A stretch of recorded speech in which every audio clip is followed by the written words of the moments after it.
सुनिए, घर का राशन खत्म हो गया है।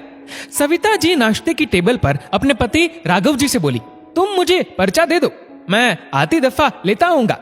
राघव जी नाश्ता करते हुए बोले, वो थोड़े पैसे भी सविता जी के शब्द मुंह में ही रह गए, क्योंकि राघव जी उन्हें घुर कर देख रहे थे। अभी 15 दिन पहले आई नई बहू रिया ने महसूस किया, इस घर में आदमियों की ज्यादा चलती है, पर रिया आजकल की पढ़ी लिखी नौकरी पेशा लड़की थी। रिया के ससुराल में उसका पति ऋषभ सास और ससुर थे। ससुर कपड़ों की दुकान चलाते थे, तो वही ऋषभ और रिया एक कंपनी में नौकरी करते थे। शादी के बाद आज रिया पहली बार नौकरी पर जा रही थी। नाश्ता खत्म कर रिया जैसे ही अपने कमरे में जाने लगी, उसे ससुर जी की आवाज सुनाई दी, क्या करना है पैसों का, सब कुछ है ना घर में, बहू के सामने ज्यादा मत उछलना, समझी। सास चुपचाप रसोई में चली गई। रिया बोलना चाहती थी, पर नहीं थी अभी घर में, तो सब समझना चाहती थी पहले, इसलिए चुपचाप ऋषभ के साथ ऑफिस चली गई।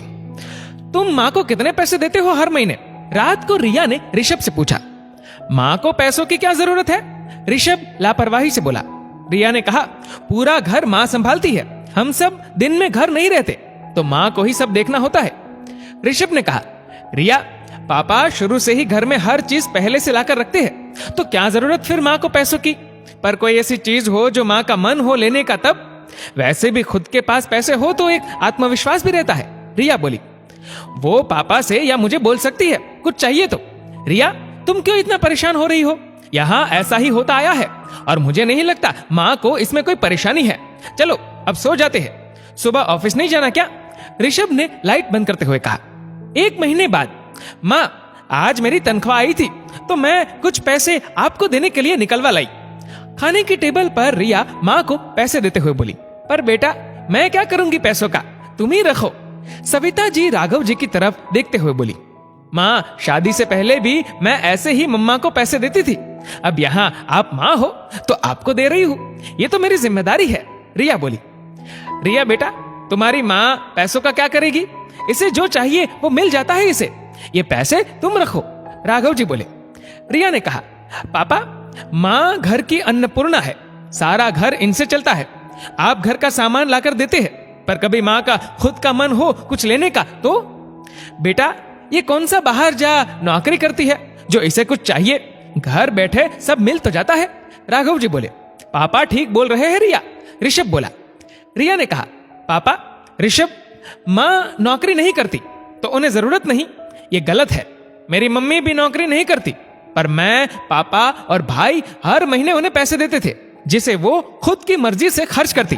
वैसे भी घर चलाना नौकरी करने से ज्यादा मुश्किल है। ठीक है बेटा, जैसी तुम्हारी मर्जी। ये बोल राघव जी सोने चले गए। अच्छा माँ, मैं भी आज बहुत थक गया हूँ तो चलता हूँ। ऋषभ भी चला गया। लो ना माँ, क्या मैं आपकी बेटी नहीं हूँ? रिया प्यार से बोली। तू तो मेरी अच्छी वाली बेटी है। सविता जी रिया को प्यार करते हुए बोली। तो अच्छी वाली बेटी की प्यारी सी माँ को ये तो लेने ही होंगे। रिया बोली। पैसे पकड़ते हुए सविता जी की आंखों में जो चमक थी वो रिया ने साफ महसूस की।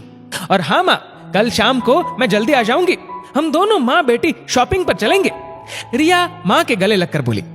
ठीक है बेटा, अभी जाओ, सो जाओ, बहुत देर हो गई। ठीक है माँ, कहकर रिया सोने चली गई। आज सविता जी को बहू के रूप में एक बेटी मिल गई जो माँ के मन को बिना कहे समझती है। दोस्तों, इस वीडियो को लेकर आपकी क्या राय है नीचे कमेंट करके जरूर बताएगा। और अगर आपको ये वीडियो अच्छा लगा हो तो इस वीडियो को लाइक करेगा, शेयर करेगा ज्यादा से ज्यादा लोगों तक। और ऐसे ही और भी इंस्पिरेशनल वीडियोस के लिए सब्सक्राइब करें हमारे यूट्यूब चैनल को और फेसबुक पर फॉलो करें हमारे पेज को। धन्यवाद।